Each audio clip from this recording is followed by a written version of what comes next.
Hello everyone and welcome to my first reading vlog of 2017. It is the first day of January and I'm going to start my reading vlog looking like crap. But that's because I have finished my first book of the year and that was on my Kindle. It was Winter Girls by Laurie Halse Anderson, I believe she's called. And she's a very famous author, however I haven't had the chance to read anything by her so far until now. So this book is about a protagonist who is anorexic. So she suffers from very malevolent thoughts on food and her weight, and we also get to hear about her relationship with her best friend who suffers from bulimia. So as you can hear, it's a very problematic theme that this book deals with, but the thing that I loved about it is that this author is a fantastic author. She writes beautifully and hauntingly about this disease, and because of that I gave this book 4 out of 5 stars. I have made a goal this year of reading at least most of my unread books on my shelves, which there are quite a lot of. So the question now is which one I should start with. I'm pretty much in the mood for a classic because it's been ages since I last read a classic. I just want to show you that I have actually created a list on my phone of my unread books, which you cannot see. Yes, here we go. And basically I have about 90 unread books, which I would like to reduce by about 70 books during 2017. And yes, I have already finished my first book, which I finished in December, and that is Commonwealth by Ann Patchett. The question now is which one should I continue with on my reading journey. I have now read Little Women by Louisa May Alcott Part 2 because apparently I had only read Part 1 some years ago, and back then I thought that that was the complete story, but it wasn't, so I decided to read Part 2 now. And I will say that Part 2 was even stronger in my eyes. I did give all of the book 4 stars out of 5 because it is so sweet and moralizing, but in a good way. It is a comforting story about these 4 sisters and their mother who grow up during the American Civil War, and we get to follow them especially in Part 2 when they grow up and become independent women. And I just really found this story endearing, and yeah, definitely worth a read and one of the sweeter classics I have ever read. I have finished 3 Dark Crowns by Kendra Blake, which is a young adult novel and which turned out to be quite a delight. And that's because this is a very bloody and murderous story about 3 queens who are born on the same day, and then after 6 years they are separated because 10 years later they will have to kill each other, and then the last one standing will be the queen of this fairyland. So as you can hear, it's a very eerie storyline and I love that about it. I do think that it's quite shocking in some senses, so that I don't know if it's too much for a young adult audience, but I personally liked that it didn't hide anything. You get a very cool story, you get a story with a lot of twists and turns that I didn't see coming, and I liked how in the end it turned into more of a political game in which you have to be strategic in order to survive this game. So yeah, as you can hear, I found this book very surprising, very good, and I ended up giving it 5 out of 5 stars. That's how good it was.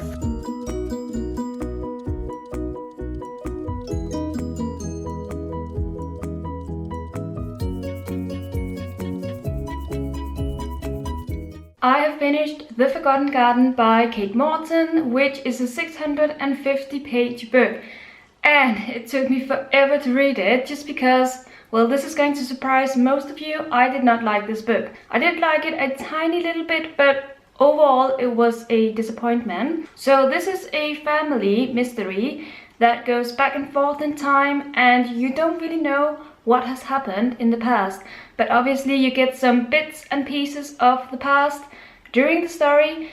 And the thing that I didn't like about that structure is the fact that you know from the beginning that you're going to get the clues in the end. So you will have to read 600 pages in order to find out what the solution to this mystery is. And that was so boring, that made the story way too predictable in my eyes, just because I knew how things were going to be narrated. Another thing that I didn't really like is the fact that it is a very similar story to other stories I've read, in which we have these caricatured characters, we have this predictable story, and it overall becomes very much dragging in my eyes. So I did not have a lot of love for this book, and I ended up giving it 2 out of 5 stars. It's January the 15th and we are halfway through January. Yes, I cannot wait for spring and summer and just amazing times to come. I have finished All We Shall Know by Donald Ryan, and I don't really have that many feelings about this book. It didn't impress me that much. I feel kind of not indifferent towards it, but I just feel a little bit disappointed. It's a small thing, it's quickly read, I read it in a day. It's about this woman who is pregnant, and we get to follow her during her 9 months of pregnancy. And it's written in kind of stream of consciousness, but also in word plays. So if you are very much interested in beautiful writing, then definitely check it out. But the overall story, as I said, didn't really impress me, so I gave this book 3 out of 5 stars. So as you all know, I am in the process of reading most of my unread books on my shelves behind me this year, which means I would like to diminish my 90 unread books to about 20 unread books during 2017.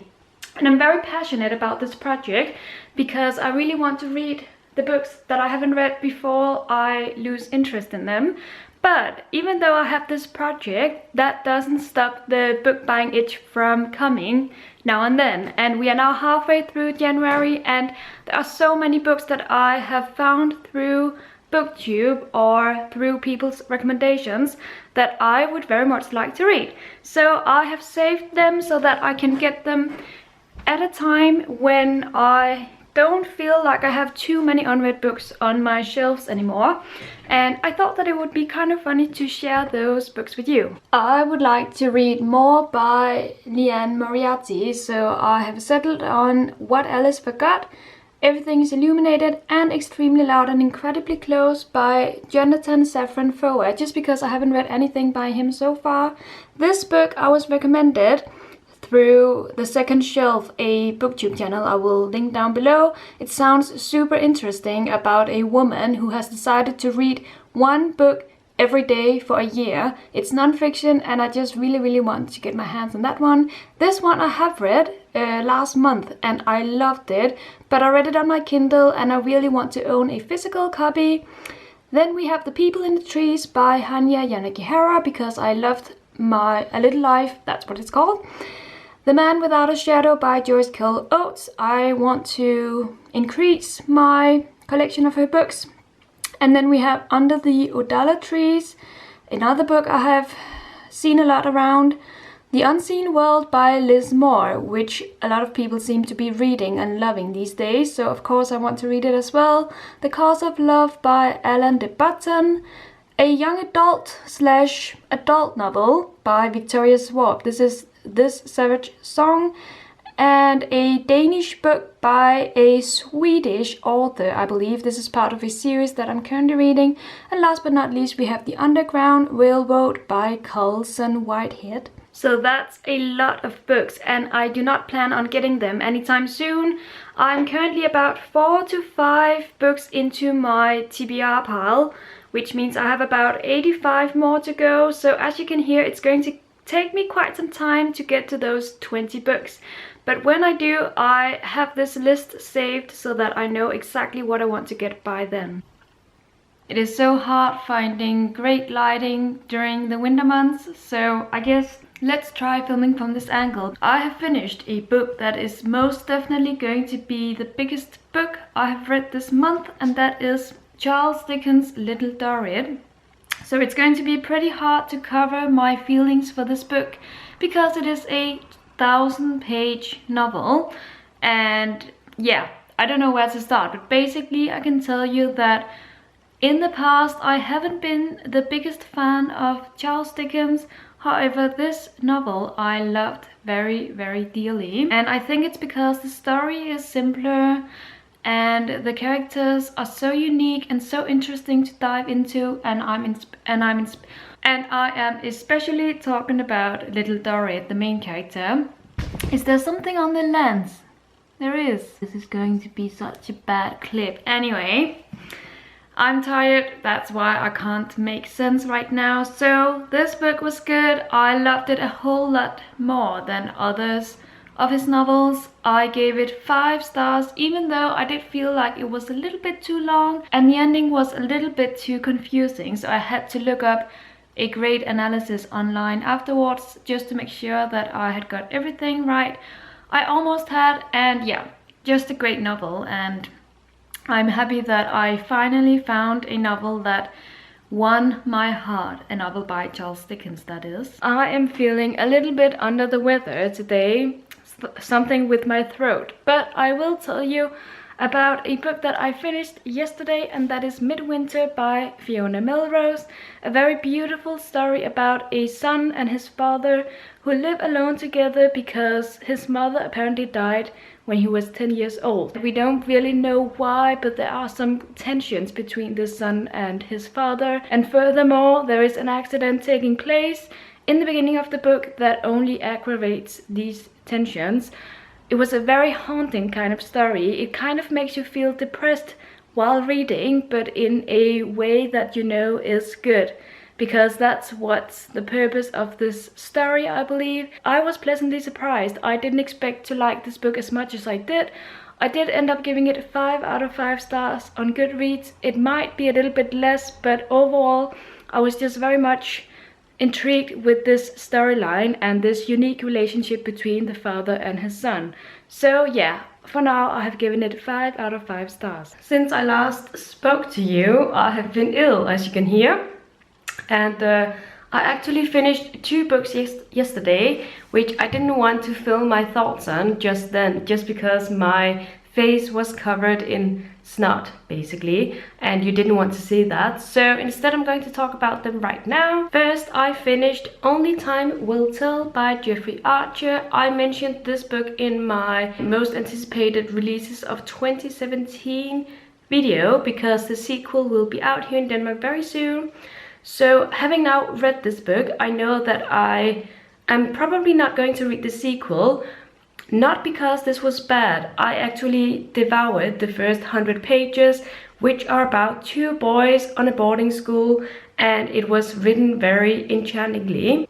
But the rest of the book, my voice is not at all okay.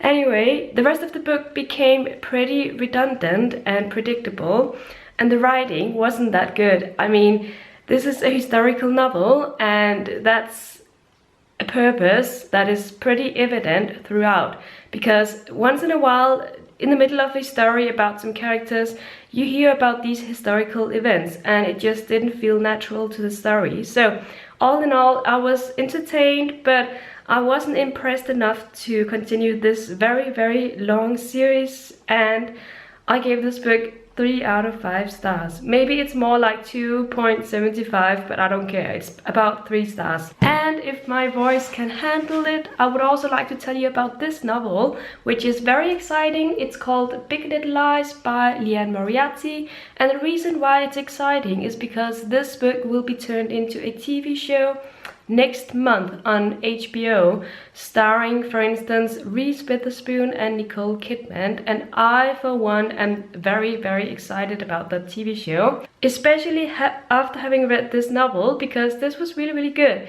This gives you an insight into what it's like to be a mom and have children in kindergarten, I think it is, and also what tensions come with that job. It's about lying a little bit. It's about having some kind of competition with the other mothers, and it's about the stress of life that comes with this kind of lifestyle.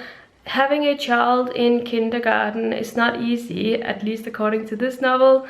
And amongst all of this, we also have a mystery which is in the process of being solved. It was just hilarious, this book, even though it's also heartbreaking. It deals with some very sinister topics which you have to take seriously, and I certainly did. But overall, I just think that this book gives you a unique insight into what it's like to be a mother in today's America. maybe. I don't know if that's correct, but I liked it and I gave it 4 out of 5 stars. I'm so excited for the TV show to come out now.